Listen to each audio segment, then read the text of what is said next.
Hello पॉटरहेड्स। अब आप में से काफ़ी लोगों को ये कन्फ्यूजन हो रही होगी कि मैं ऑडियो बुक इस चैनल पर क्यों अपलोड कर रहा हूँ। तो मैं सबसे रिक्वेस्ट करूँगा कि प्लीज़ मेरे मेन चैनल फैंटेसी वर्स पर जाकर मेरी लेटेस्ट अपडेट वीडियो ज़रूर देखें।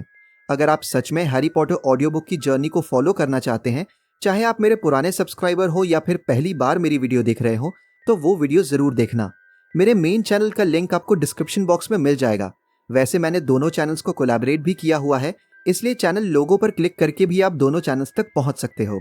और हाँ, चैप्टर 1 मैंने अभी भी अपने मेन चैनल पर ही रखा हुआ है, क्योंकि उस वीडियो की रीच काफ़ी अच्छी जा रही है। मैं चैप्टर 10 तक अपलोड कर चुका था, लेकिन कॉपीराइट इशू की वजह से मुझे वहां से चैप्टर्स हटाने पड़े। अगर आप अपडेट वाली वीडियो देखोगे तो आपको पूरी सिचुएशन समझ आ जाएगी। वैसे उन चैप्टर्स पर काफ़ी अच्छे व्यूज़ भी आ गए थे, लेकिन मुझे पूरा भरोसा है कि आप लोग इन नए अपलोड्स को भी उतना ही सपोर्ट करोगे।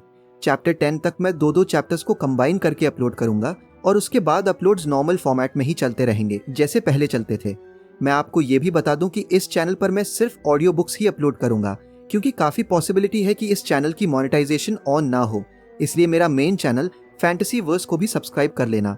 वहां पर भी मैं हैरी पॉटर से रिलेटेड कॉन्टेंट ही अपलोड करता हूँ, जैसे live story videos, theories, facts और हैरी पॉटर यूनिवर्स से जुड़ी हर इंटरेस्टिंग चीज़।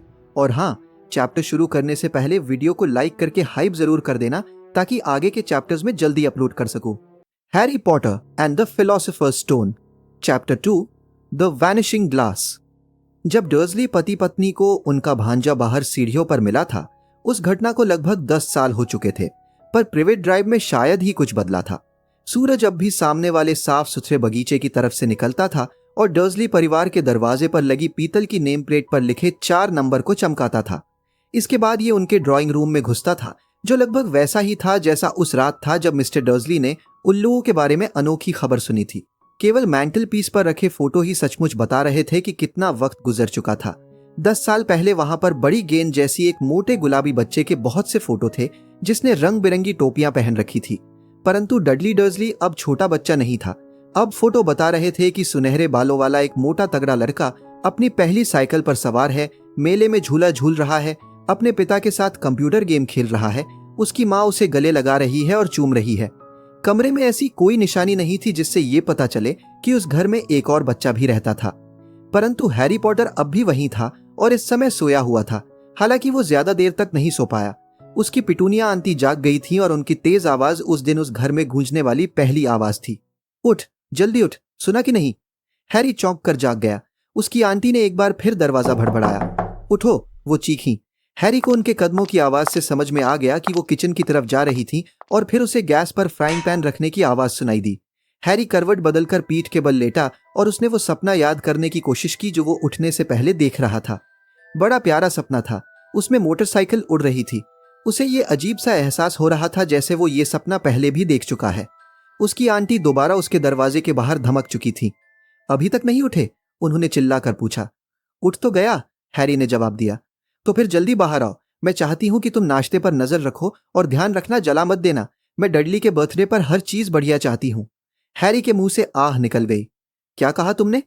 आंटी दरवाजे के बाहर से गुर्राई। कुछ नहीं, कुछ नहीं। डडली का बर्थडे वो कैसे भूल गया था? हैरी धीरे से बिस्तर से बाहर निकला और अपने मोजे ढूंढने लगा, जो उसे अपने बिस्तर के नीचे मिले। एक मोजे में मकड़ी थी, जिसे निकालने के बाद उसने मोजे पहन लिए। हैरी को मकड़ियों के साथ रहने की आदत थी, क्योंकि सीढ़ियों के नीचे की अलमारी में ढेर सारी मकड़ियां थी और वो यहीं सोता था। जब उसने कपड़े पहन लिए तो वो हॉल से होते हुए किचन में गया। डडली के बर्थडे के ढेर सारे तोहफों के नीचे टेबल लगभग पूरी तरह से छिप गई थी। ऐसा लग रहा था जैसे डडली को वो नया कंप्यूटर मिल गया था जो उसे चाहिए था। इसके साथ ही उसे एक और टेलीविजन मिल गया था तथा रेसिंग बाइक भी। डडली रेसिंग बाइक क्यों चाहता था, ये हैरी के लिए एक रहस्य था, क्योंकि डडली बहुत मोटा था और एक्सरसाइज से नफरत करता था, जब तक कि इसमें किसी को मुक्का मारना शामिल न हो।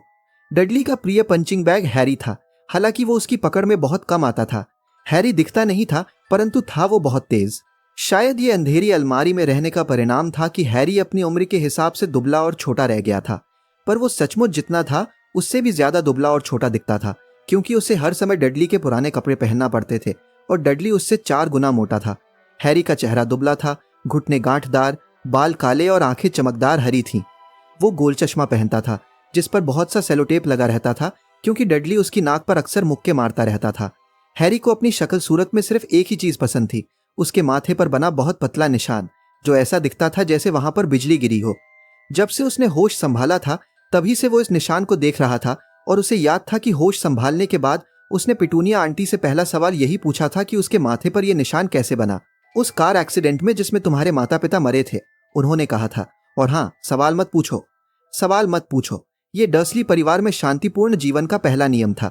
जब हैरी नाश्ता पलट रहा था तो वर्नन अंकल किचन में आए। बालों में कंघी करो, वो भौंके, जैसे उन्होंने हैरी से गुड मॉर्निंग की हो। सप्ताह में लगभग एक बार वर्नन अंकल अपने अखबार के ऊपर से देखते थे और चिल्लाते थे कि हैरी के बाल बहुत बढ़ गए हैं और उसे कटिंग की जरूरत है। उसकी क्लास में बाकी बच्चों की जितनी बार कटिंग होती थी उन सबको आपस में जोड़ भी दिया जाए तो भी हैरी की कटिंग उनसे ज्यादा बार होती थी। हालांकि इससे कोई फर्क नहीं पड़ता था क्योंकि उसके बाल बहुत तेजी से बढ़ते थे। जब डडली अपनी माँ के साथ किचन में आया तो हैरी अंडे तल रहा था। डडली काफी कुछ वर्नन अंकल जैसा दिखता था। बड़ा गुलाबी चेहरा, छोटी गर्दन, छोटी पानीदार नीली आंखें और मोटे सुनहरे बाल जो उसके मोटे सिर पर जमे हुए थे। पिटूनिया आंटी अक्सर कहती थी कि डडली किसी नन्हे देवदूत की तरह दिखता है। हैरी अक्सर कहता था कि डडली किसी सुअर की तरह दिखता है जिसने विग पहन रखी हो। हैरी ने अंडे और नाश्ता की प्लेटें टेबल पर रख दी, जो आसान काम नहीं था क्योंकि वहां पर जगह बहुत कम थी। इस बीच डडली अपने तोहफे गिन रहा था। उसका चेहरा उतर गया। 36, उसने अपने मम्मी डैडी की तरफ देखते हुए कहा। यह तो पिछले साल से 2 कम है। राजा बेटे, तुमने मार्ज आंटी के तोहफे को तो गिना ही नहीं। देखो, वो मम्मी डैडी के बड़े तोहफे के नीचे छुपा है। ठीक है, तो 37 हुए, डडली ने कहा, और उसका चेहरा लाल हो रहा था। हैरी को लगा कि डडली का नाटक अब शुरू ही होने वाला है, इसलिए वो नाश्ता को अपने मुंह में जितनी तेजी से भर सकता था भरने लगा, क्योंकि डडली टेबल भी पलट सकता था। जाहिर था पिटूनिया आंटी को भी खतरा दिख गया था, इसलिए वो जल्दी से बोली, और हम आज जब बाजार जाएंगे तो तुम्हारे लिए 2 और तोहफे ले आएंगे। ये कैसा रहेगा बेटू? 2 और तोहफे, अब तो ठीक है। डडली ने एक पल सोचा। ये मुश्किल काम था। अंत में वो धीमे से बोला, तो मेरे पास 37 और 2, 37 और 2, 39 मेरे लाडले। पिटूनिया आंटी बोली। फिर डडली धम से बैठ गया और उसने अपने सबसे पास वाले पैकेट पर झपटा मारा। फिर ठीक है। वर्नन अंकल धीरे से हंसे। छोटा बदमाश अपने पैसे की पूरी कीमत वसूल करना चाहता है, बिल्कुल अपने डैडी की तरह। वाह मेरे बेटे, वाह डडली। उन्होंने डडली के बालों पर हाथ फेरा। इसी समय फोन की घंटी बजी और पिटूनिया आंटी फोन सुनने चली गईं, जबकि हैरी और वर्नन अंकल इस बीच डडली को तोहफे खोलते हुए देख रहे थे, जिनमें racing bike, video camera, remote control वाला हवाई जहाज, 16 नए कंप्यूटर गेम्स और वीसीआर शामिल थे। जब वो सुनहरी कलाई घड़ी की पन्नी खोल रहा था तभी पिटूनिया आंटी फोन सुनकर वापस आईं। उनके चेहरे पर गुस्सा भी था और चिंता भी। बुरी खबर है वर्नन, मिसेस फिक का पैर टूट गया है, वो इसे अपने पास नहीं रख सकती, उन्होंने हैरी की तरफ सिर झटकते हुए कहा। दहशत में डडली का मुंह खुला रह गया, परंतु हैरी का दिल तो बालियां उछलने लगा। हर साल डडली के जन्मदिन पर अंकल आंटी डडली और उसके किसी दोस्त को दिन भर बाहर घुमाने ले जाते थे, यानी एडवेंचर पार्क, हैमबर्गर बार या फिल्म। हर साल हैरी को मिसेस फिग नाम की एक पागल बुढ़िया के पास छोड़ दिया जाता था।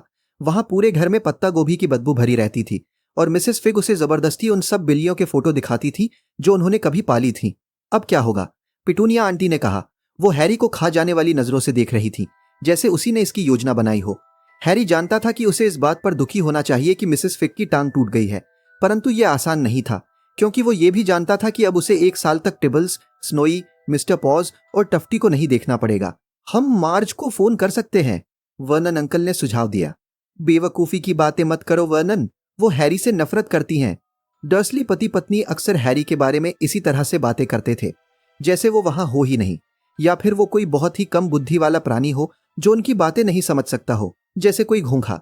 और उसका क्या नाम है तुम्हारी सहेली, यवॉन? मयोर्का में छुट्टियां मनाने गई है, पिटूनिया आंटी खींचते हुए बोली। आप मुझे घर पर ही छोड़ जाएं, हैरी ने बड़ी आशा से कहा। कम से कम आज के दिन तो वो टेलीविजन पर जो चाहेगा देखेगा और शायद डडली के कंप्यूटर पर गेम भी खेल लेगा।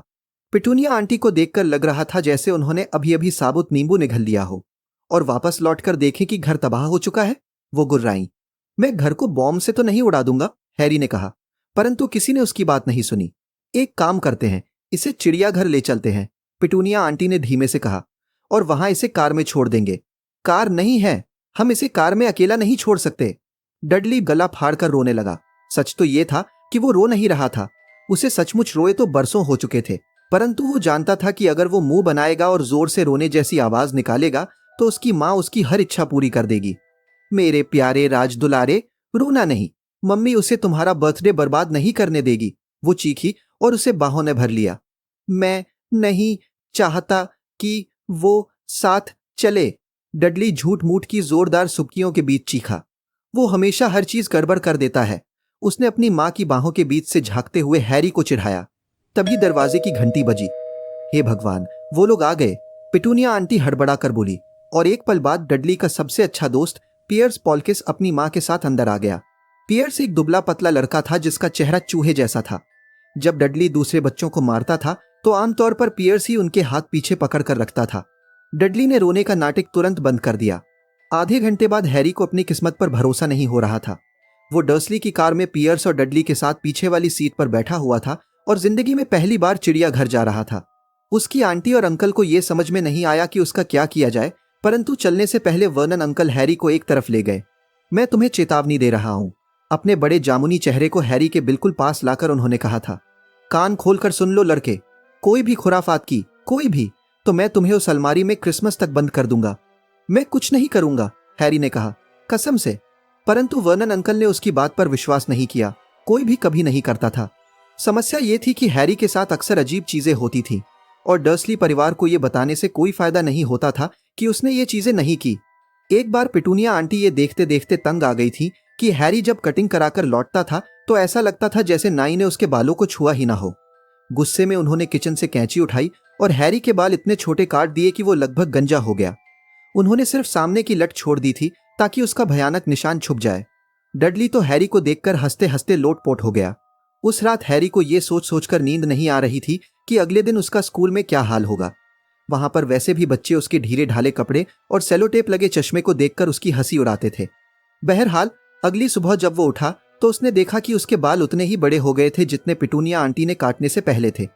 इस बात के लिए उसे 1 सप्ताह तक अलमारी में बंद रहने की सजा मिली। हालांकि उसने ये समझाने की लाख कोशिश की कि उसे क्या मालूम उसके बाल इतनी जल्दी कैसे बढ़ गए। एक बार पिटूनिया आंटी उसे डडली का पुराना और बुरा सा दिखने वाला स्वेटर पहनाने की कोशिश कर रही थी, जो भूरा था और उस पर नारंगी फुंडे थे।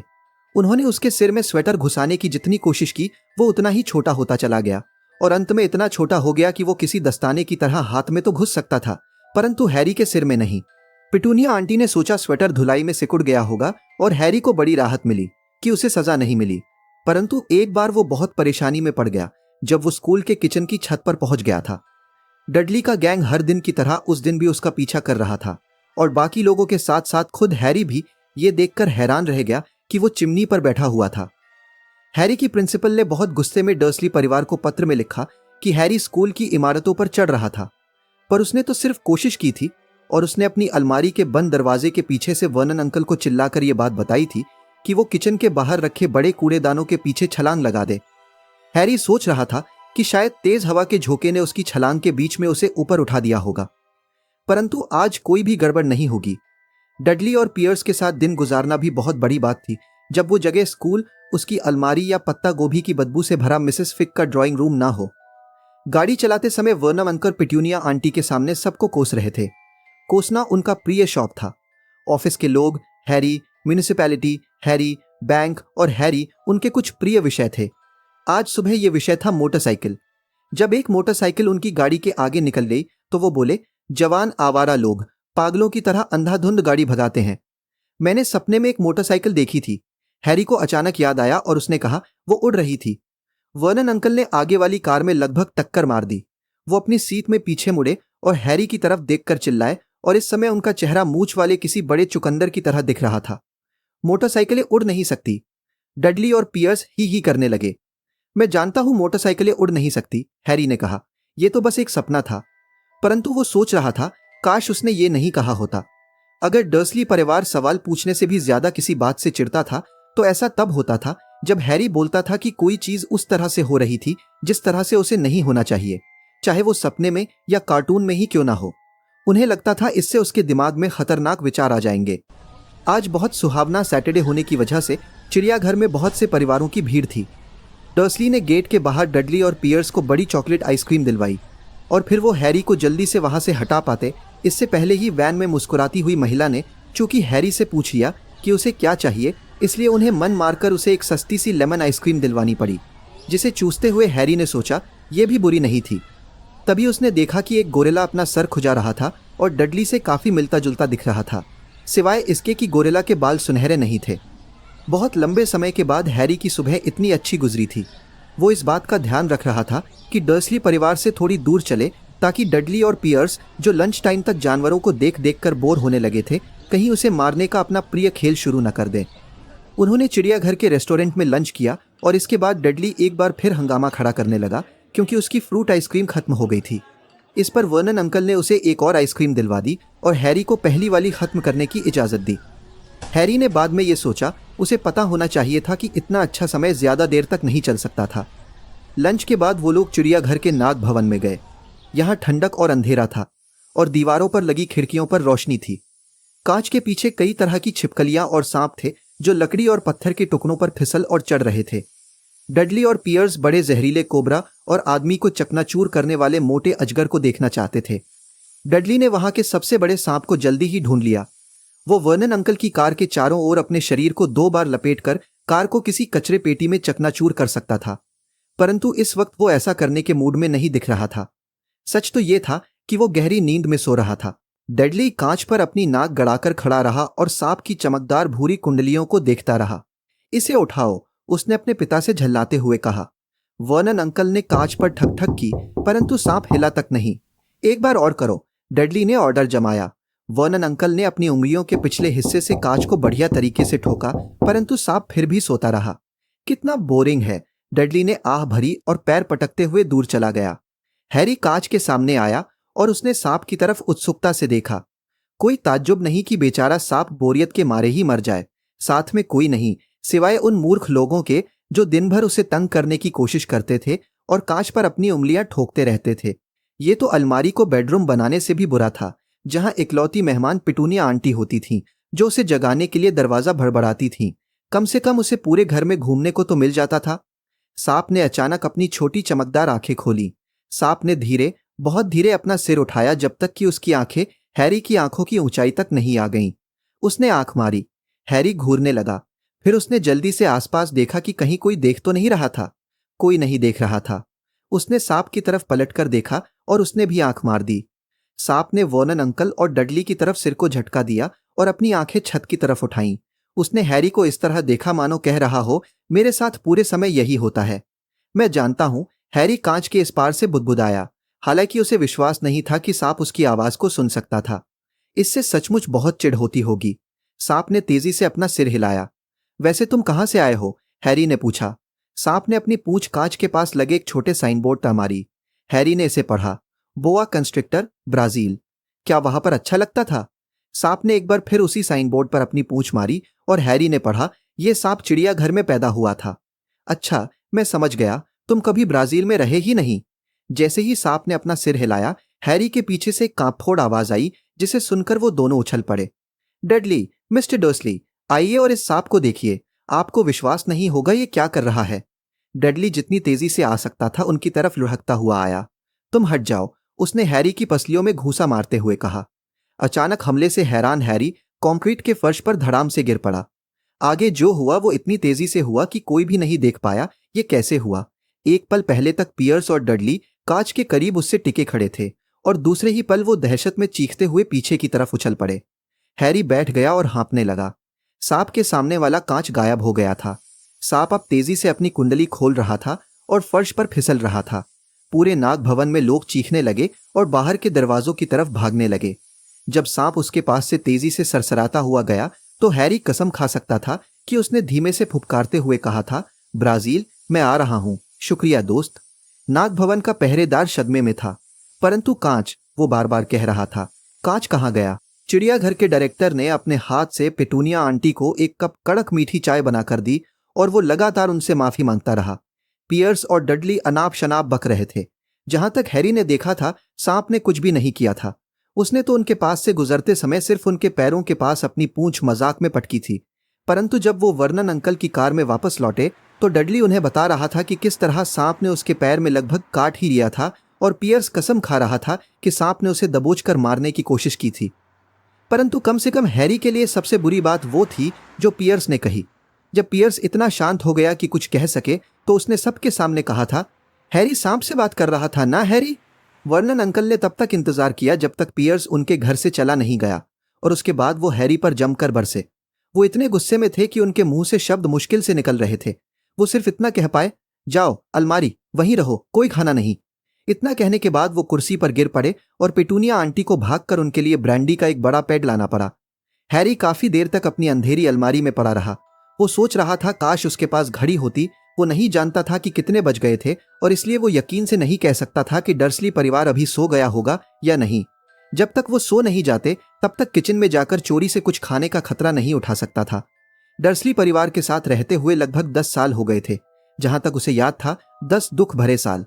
वो तब से यहीं रह रहा था जब वो छोटा सा बच्चा था और उसके माता पिता उस कार एक्सीडेंट में मर गए थे। उसे याद नहीं था कि उसके माता पिता की मौत के समय वो भी कार में था। कई बार जब वो अलमारी में लंबे घंटों के दौरान अपनी याददाश्त पर जोर डालता था तो उसे एक अजीब सा दृश्य दिखता था। चकाचौंध करने वाली हरी रोशनी और माथे में बहुत तेज दर्द। उसने मान लिया था कि यही एक्सीडेंट होगा।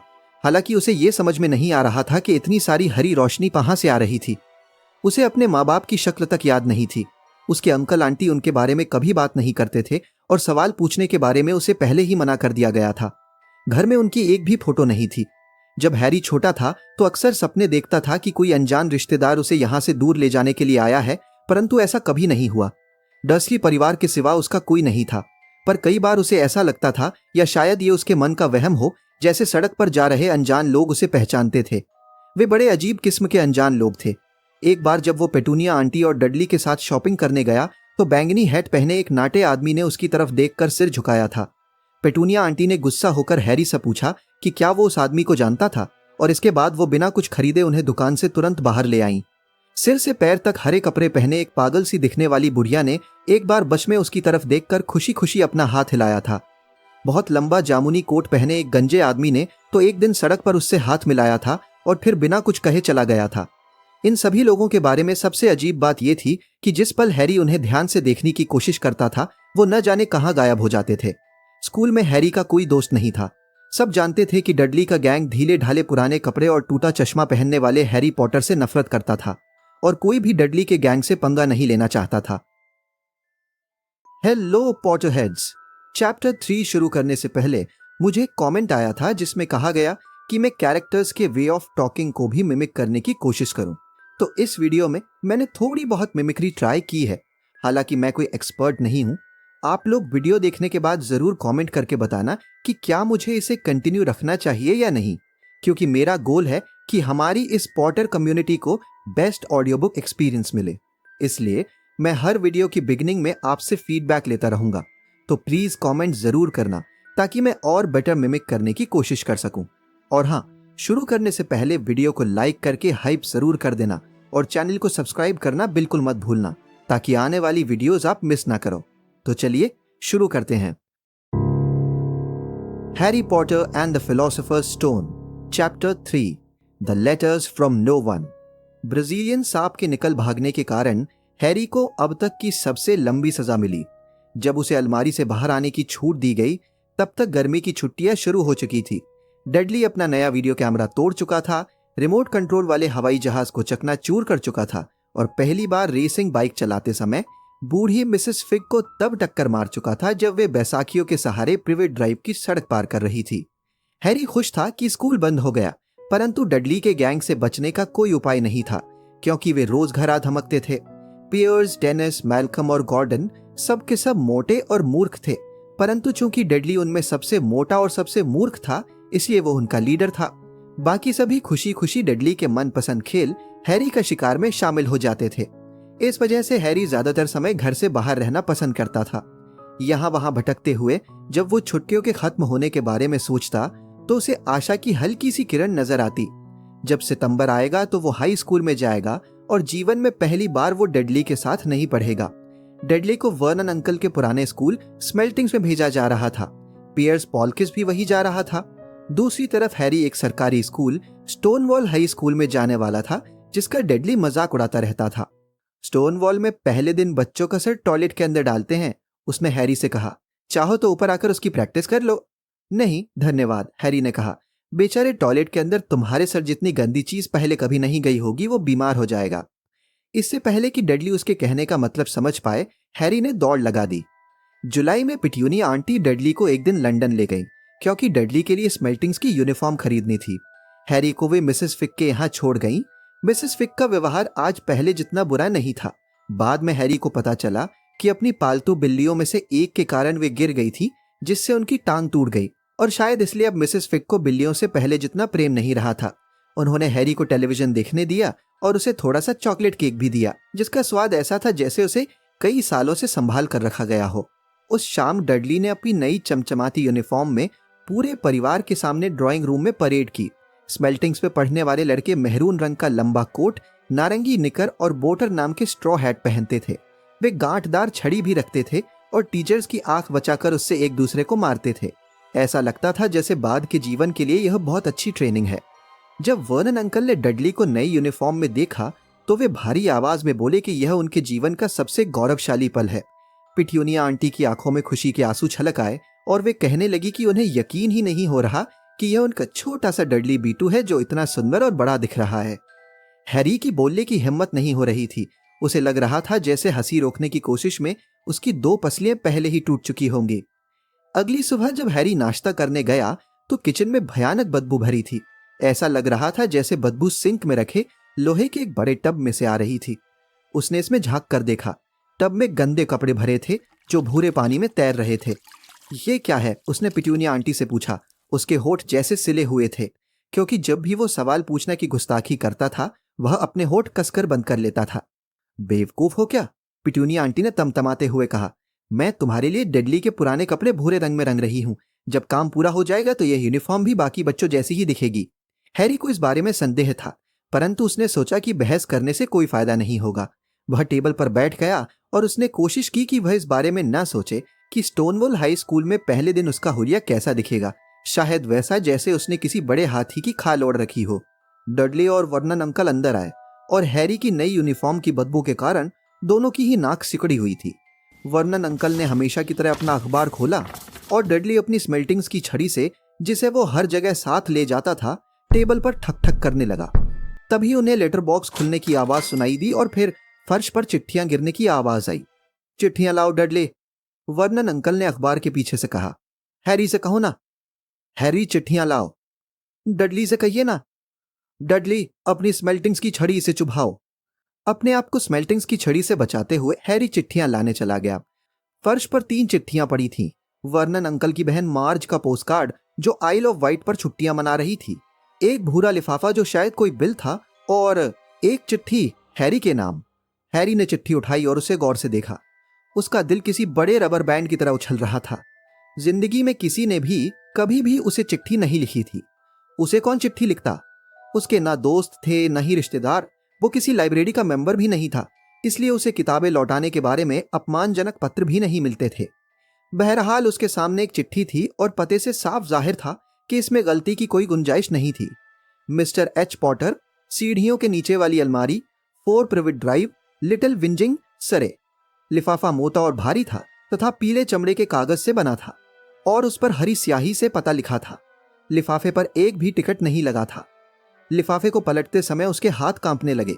हैरी ने देखा कि लिफाफे के पीछे जामुनी मोम की मुहर लगी थी और एक मोनोग्राम बना था। मोनोग्राम में एक शेर, एक चील, एक बिज्जू और एक सांप थे और बीच में बड़ा सा एच लिखा हुआ था। जल्दी करो लड़के, वर्नन अंकल किचन से चीखे। तुम क्या कर रहे हो? कहीं चिट्ठी में रखे बॉम्ब की जांच तो नहीं करने लगे? वो अपने मजाक पर खुद ही हंस पड़े। हैरी किचन में वापस आया। वो अब भी अपनी चिट्ठी को घूर रहा था। उसने वर्नन अंकल को बिल और पोस्टकार्ड दे दिए, फिर बैठकर धीरे से अपना पीला लिफाफा खोलने लगा। वर्नन अंकल ने बिल वाला लिफाफा खोला, उसे नफरत से पढ़ा और फिर पोस्टकार्ड पर निगाह डाली। मार्ज बीमार है, उन्होंने पिटूनिया आंटी को बताया। उसने बासी मछली खा ली थी। डैड, डडली अचानक चिल्लाया। डैड, हैरी के पास कुछ है। हैरी इस समय अपनी चिट्ठी खोलने ही वाला था जो लिफाफे की तरह ही चमड़े के भारी कागज पर लिखी थी। तभी वर्नन अंकल ने उसके हाथ से चिट्ठी तेजी से छीन ली। ये मेरी चिट्ठी है, हैरी ने कहा और उसे वापस छीनने की कोशिश की। तुम्हें चिट्ठी कौन लिखेगा? वर्नन अंकल ने ताना मारते हुए कहा। उन्होंने एक हाथ से चिट्ठी खोली और उस पर नजर दौड़ाई। ट्रैफिक लाइट्स जितनी तेजी से रंग बदलती हैं, उससे भी ज्यादा तेजी से उनका चेहरा लाल से हरा हो गया। और बात यहीं पर खत्म नहीं हुई। कुछ ही सेकंड में उनका चेहरा बासी दलिये की तरह भूरा सफेद हो गया। पिटूनिया, वे हाफते हुए बोले। डडली चिट्ठी छीनने की कोशिश कर रहा था ताकि उसे पढ़ सके, परंतु वर्नन अंकल ने चिट्ठी इतनी ऊंची पकड़ी थी कि वो उसकी पहुंच से दूर थी। पिटूनिया आंटी ने उत्सुकता से चिट्ठी ली और पहली लाइन पढ़ी। एक पल के लिए तो ऐसा लगा जैसे वो बेहोश होने वाली हैं। उन्होंने अपना गला पकड़ लिया और दम घुटने जैसी आवाज निकाली, वर्णन, हे भगवान, वर्णन। वे एक दूसरे की तरफ एकटक देखते रहे। वो भूल गए थे कि हैरी और डडली अब भी उसी कमरे में थे। डडली को यह सहन करने की आदत नहीं थी कि उसकी तरफ ध्यान ना दिया जाए। उसने अपनी स्मेल्टिंग्स की छड़ी अपने डैडी के सिर पर खट से मारी। मैं उस चिट्ठी को पढ़ना चाहता हूं, वो जोर से चिल्लाया। मैं इसे पढ़ना चाहता हूं क्योंकि ये मेरी चिट्ठी है, हैरी ने बेचैनी से कहा।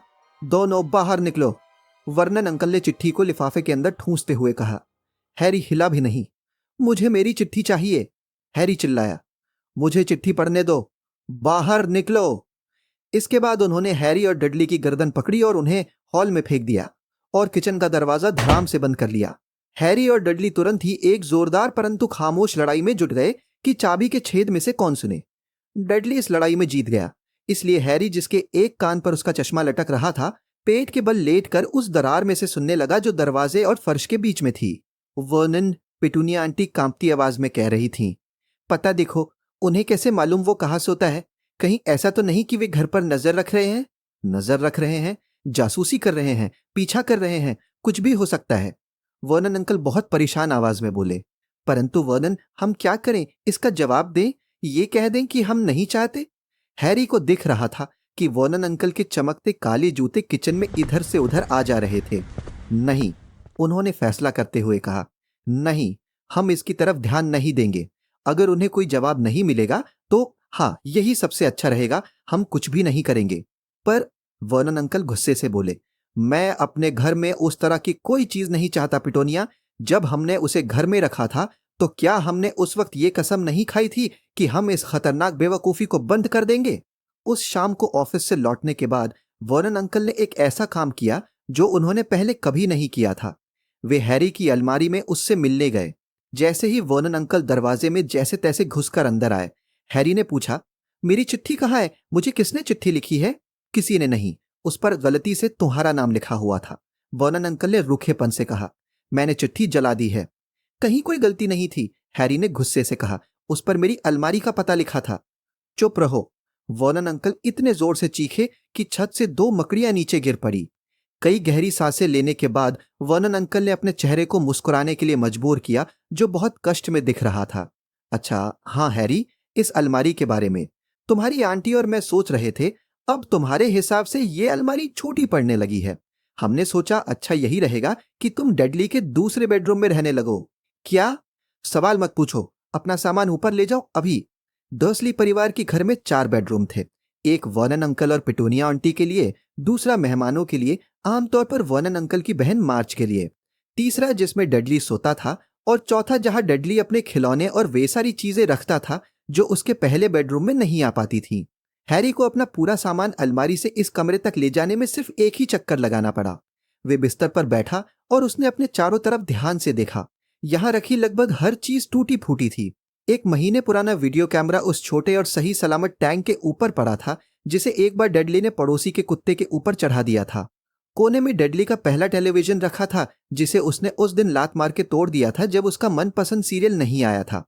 पक्षी रखने का एक बड़ा सा पिंजरा भी था, जिसमें कभी एक तोता रहता था, जिसकी अदला बदली करके डडली ने स्कूल के एक दोस्त से असली एयर राइफल ली थी। वे राइफल शेल्फ के ऊपर रखी थी और उसका कोना बुरी तरह पिचका हुआ था क्योंकि डडली उस पर बैठ गया था। बाकी की शेल्फ्स में किताबें रखी थीं। कमरे में बस किताबें ही ऐसी दिख रही थीं जैसे उन्हें कभी छुआ तक नहीं गया था। नीचे से डडली के अपनी मां पर चिल्लाने की आवाज आ रही थी, मैं नहीं चाहता वे वहां रहे, मुझे वो कमरा चाहिए, उसे वहां से बाहर निकालो। हैरी ने आह भरी और बिस्तर पर लेट गया। कल तक वे यहां रहने के लिए सब कुछ दे सकता था, पर आज वे बिना चिट्ठी के इस कमरे में रहने के बजाय चिट्ठी के साथ उसी अलमारी में वापस जाने के लिए तैयार था। अगली सुबह नाश्ते की टेबल पर सब चुप थे। डडली सदमे में था। वे चीखा था, चिल्लाया था, अपने डैडी को अपनी स्मेल्टिंग्स की छड़ी से मारा था, बीमारी का नाटक किया था, अपनी मां को लात मारी थी, ग्रीन हाउस की छत से अपने कछुए को फेंक दिया था, और इस सब के बाद भी उसे अपना कमरा वापस नहीं मिला। हैरी गुजर चुके कल के इसी समय के बारे में सोच रहा था और दुखी हो रहा था कि काश उसने चिट्ठी हॉल में ही पढ़ ली होती। वर्नन अंकल और पिटूनिया आंटी एक दूसरे की तरफ रहस्यमय तरीके से देख रहे थे। वर्नन अंकल हैरी से अच्छा व्यवहार करने की कोशिश कर रहे थे, और जब डाक आई तो उन्होंने डडली को डाक लेने भेजा। डडली पूरे हॉल में स्मेल्टिंग छड़ी से हर चीज को ठोकता हुआ गया। फिर वे चिल्लाया, एक और चिट्ठी आ गई मिस्टर एच पॉटर, सबसे छोटा बेडरूम 4 प्रिवेट ड्राइव। दबी हुई चीख के साथ वर्नन अंकल कुर्सी से उछले और उन्होंने हॉल में दौड़ लगा दी। डेडली के हाथ से चिट्ठी छीनने के लिए वर्नन अंकल को उन्हें जमीन पर गिराना पड़ा। यह काम और भी मुश्किल इसलिए हो गया क्योंकि हैरी ने पीछे से हाथ डालकर वर्नन अंकल की गर्दन पकड़ ली थी। 1 मिनट की उठापटक में, जिसमें हर एक को स्मेल्टिंग छड़ी कई बार पड़ी, वर्नन अंकल सीधे खड़े हुए। वे हाँफ रहे थे और हैरी की चिट्ठी उनके हाथ में थी। अपनी अलमारी में जाओ, मेरा मतलब है अपने बेडरूम में, वे हैरी से हाँफते हुए बोले। डडली तुम भी जाओ, दफा हो जाओ। हैरी अपने नए कमरे में गोल गोल घूमता रहा। कोई जानता था कि वो अपनी अलमारी से निकलकर कहीं और सोने लगा था, और वो ये भी जानता था कि उसे पहली चिट्ठी नहीं मिली। निश्चित रूप से इसका मतलब ये था कि वो दोबारा कोशिश करेगा, और इस बार वो ऐसा इंतजाम कर लेगा ताकि वो उस तक चिट्ठी पहुंचाने में सफल हो जाए। उसके दिमाग में एक योजना थी। अगली सुबह 6 बजे सुधरी हुई अलार्म घड़ी की घंटी बजी। हैरी ने लपक कर उसे बंद किया और चुपचाप कपड़े पहने। वो डर्सली परिवार को जगाना नहीं चाहता था, इसलिए बिना लाइट जलाए वो दबे पांव नीचे उतरा। वो प्रिवेट ड्राइव के कोने पर पोस्टमैन का इंतजार करने जा रहा था ताकि नंबर 4 की चिट्ठियां सबसे पहले उसी के हाथ लग जाए। अंधेरे हॉल से बाहर के दरवाजे की तरफ रेंगते समय उसका दिल तेजी से धड़क रहा था। आ आ हैरी हवा में उछल पड़ा। वो फर्श पर पड़ी किसी मोटी और गिलगिली चीज पर चढ़ गया था, किसी जिंदा चीज पर। ऊपर की मंजिल की बत्तियां खट से जल गईं और हैरी ये देखकर आतंकित हो गया कि जिस गिलगिली चीज पर वो चढ़ा था वो उसके अंकल का चेहरा था। वर्नन अंकल स्लीपिंग बैग में सामने वाले दरवाजे से टिककर सो रहे थे। ये बात तय थी कि वे पक्का इंतजाम कर लेना चाहते थे ताकि हैरी वो काम ना कर पाए जैसे करने की वो कोशिश कर रहा था। वे आधे घंटे तक हैरी को डांटते रहे और फिर उन्होंने उसे एक कप चाय बनाकर लाने को कहा। हैरी पैर पटकते हुए दुखी मन से किचन में गया, और जब वो लौटकर आया तब तक डाक आ चुकी थी और वर्नन अंकल की गोद में पड़ी थी। हैरी को दिख रहा था कि 3 चिट्ठियों पर हरी स्याही से पता लिखा था। मैं चाहता हूं, उसने कहना शुरू किया, परंतु वर्नन अंकल उसकी आंखों के सामने उसकी चिट्ठियां थाड़ रहे थे। वर्नन अंकल उस दिन ऑफिस नहीं गए, वे घर पर ही रहे और उन्होंने कील ठोककर लेटर बॉक्स को बंद कर दिया। देखो, मुंह में कीले भरी होने के बावजूद वे पेटूनिया आंटी को समझा रहे थे, जब वे लोग चिट्ठियां नहीं पहुंचा पाएंगे तो हार मान लेंगे। वर्नन, मुझे नहीं लगता कि वे इतनी आसानी से हार मान लेंगे। अरे, वे लोग तुम्हारी और मेरी तरह थोड़ी सोचते हैं, उनके सोचने का ढंग बहुत अजीब होता है, वर्नन अंकल ने कहा। और फिर उन्होंने एक कील को फ्रूट केक के उस टुकड़े से ठोकने की कोशिश की जो पेटूनिया आंटी उनकी खाने के लिए लाई थी। शुक्रवार को हैरी के नाम की 12 चिट्ठियां आ गईं। जब चिट्ठियां लेटर बॉक्स में से अंदर नहीं घुस पाईं तो उन्हें दरवाजे के नीचे से सरकाकर अंदर डाला गया। कुछ चिट्ठियों को किनारों की दरारों से और कुछ को तो नीचे वाले बाथरूम के रोशनदान से अंदर डाला गया। वर्नन अंकल उस दिन भी घर पर ही थे। सारी चिट्ठियों को जलाने के बाद उन्होंने हथौड़ा और कीले उठाकर आगे और पीछे के दरवाजे की सारी दरारें बंद कर दी। अब कोई अंदर तो क्या, बाहर भी नहीं निकल सकता था। काम करते करते वे टिपटो थ्रू द ट्यूलिप्स गुनगुना रहे थे और जरा जरा सी आवाज पर चौंक जाते थे। शनिवार को स्थिति नियंत्रण से बाहर होने लगी। हैरी के नाम की 24 चिट्ठियां घर के अंदर घुस आईं, जो 2 दर्जन अंडों के भीतर एक एक करके मोड़ कर छुपाई गई थी। उनका दूध वाला बहुत परेशान दिख रहा था जब उसने ये अंडे ड्राइंग रूम की खिड़की से पिटूनिया आंटी को दिए। वर्नन अंकल गुस्से से पागल होकर पोस्ट ऑफिस और डेयरी में फोन लगा रहे थे ताकि उन्हें कोई सही आदमी मिल जाए जिससे वे इसकी शिकायत कर सके। इस बीच पेटूनिया आंटी ने अपनी मिक्सी में वे चिट्ठियां पीस डाली। आखिर दुनिया में ऐसा कौन है जो तुमसे कुछ कहने के लिए इतना छटपट आ रहा है? डडली ने हैरी से आश्चर्य से पूछा। रविवार की सुबह नाश्ते की टेबल पर वर्नन अंकल थके हुए और थोड़े बीमार से दिख रहे थे, परंतु वे खुश थे। इतवार को डाक नहीं आती। उन्होंने अखबार पर मुरब्बा लगाते हुए खुशी खुशी याद दिलाया, आज कोई बेहुदा चिट्ठी नहीं आ सकती। जब वे बोल रहे थे तभी किचन की चिमनी से कोई चीज सरसराती हुई नीचे आई और उनके सिर के पिछले हिस्से पर चटाक से पड़ी। अगले ही पल अंगीठी से 30-40 चिट्ठियां गोलियों की तरह बरसने लगीं। बाकी सबने अपने सिर झुका लिए, परंतु हैरी चिट्ठी पकड़ने के लिए हवा में उछला। बाहर जाओ, बाहर जाओ। वर्नन अंकल ने हैरी को कमर से पकड़ा और बाहर हॉल में फेंक दिया। जब पेटूनिया आंटी और डडली अपने चेहरों पर हाथ रखकर बाहर निकल गए तो वर्नन अंकल ने दरवाजा धड़ाम से बंद कर दिया। दरवाजा बंद होने के बाद भी बाहर से वे सुन सकते थे कि चिट्ठियां अब भी कमरे में तैरती हुई घुस रही थी और दीवारों और फर्श पर टकरा रही थी। बहुत हो गया, वर्नन अंकल ने कहा। वे शांत लहजे में बोलने की कोशिश कर रहे थे, परंतु बोलते समय वे अपनी मूंछ के बाल लगातार उखाड़ते जा रहे थे। 5 मिनट में तुम सब चलने के लिए तैयार हो जाओ।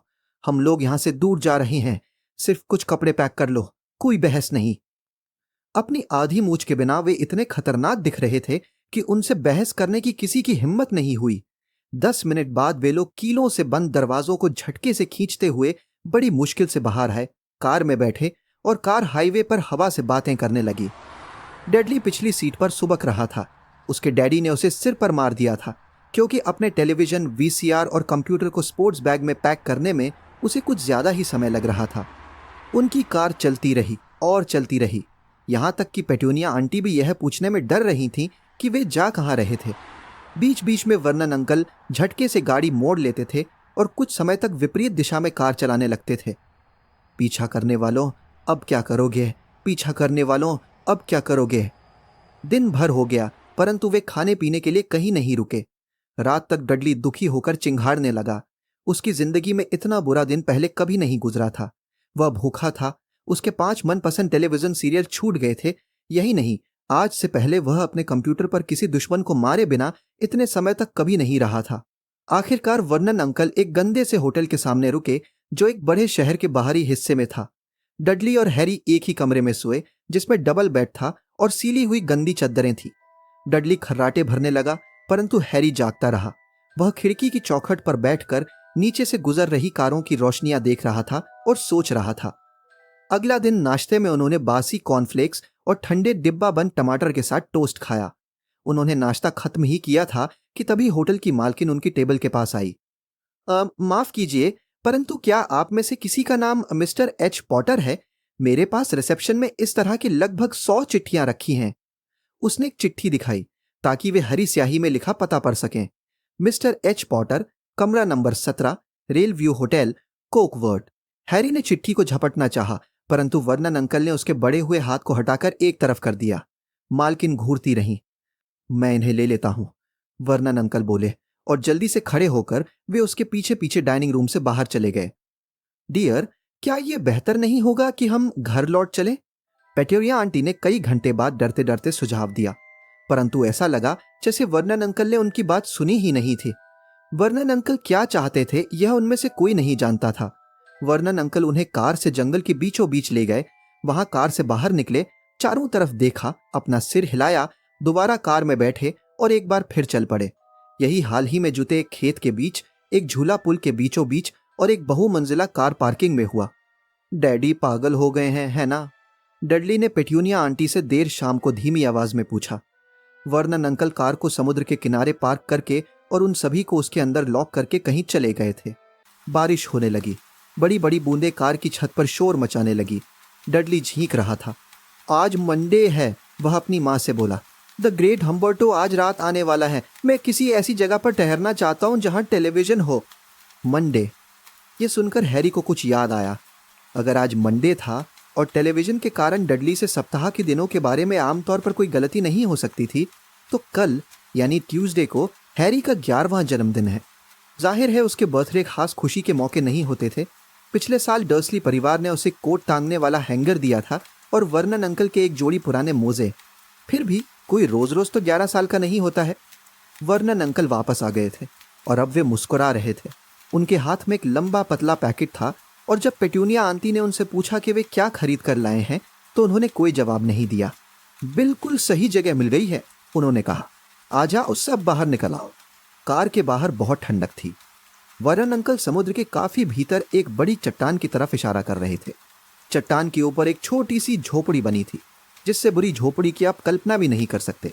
एक बात तो तय थी, वहां कोई टेलीविजन नहीं था। आज रात के लिए तूफान की भविष्यवाणी की गई है, वर्नन अंकल ने खुशी से दमकते हुए और ताली बजाते हुए कहा। और इस भले आदमी ने मेहरबानी करके हमें अपनी नाव उधार दे दी है। बिना दांतों वाला एक बूढ़ा आदमी धीमी गति से चलते हुए उनके पास आया। थोड़ी कुटिल मुस्कान के साथ उसने एक पुरानी नाव की तरफ इशारा किया जो नीचे स्लेटी भूरे पानी में हिचकोले खा रही थी। खाने पीने का थोड़ा सामान मैंने ले लिया है, सब लोग नाव पर चढ़ जाओ। नाव में उनकी कुल्फी जमने लगी। समुद्र की बर्फीली बौछार और बारिश उनके गले से नीचे उतर रही थी और ठंडी हवा चेहरे पर कोड़े बरसा रही थी। ऐसा लग रहा था जैसे घंटों बाद वे उस चट्टान तक पहुंचे जहां से वर्नन अंकल फिसलते और लड़खड़ाते हुए उन्हें टूटी फूटी झोपड़ी तक ले गए। अंदर की हालत बहुत भयानक थी।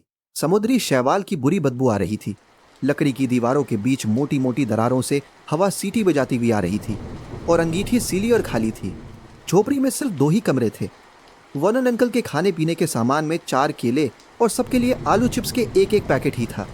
उन्होंने आग जलाने की कोशिश की, पर चिप्स के खाली पैकेट सिर्फ धुआं निकालकर ही सिकुड़ गए।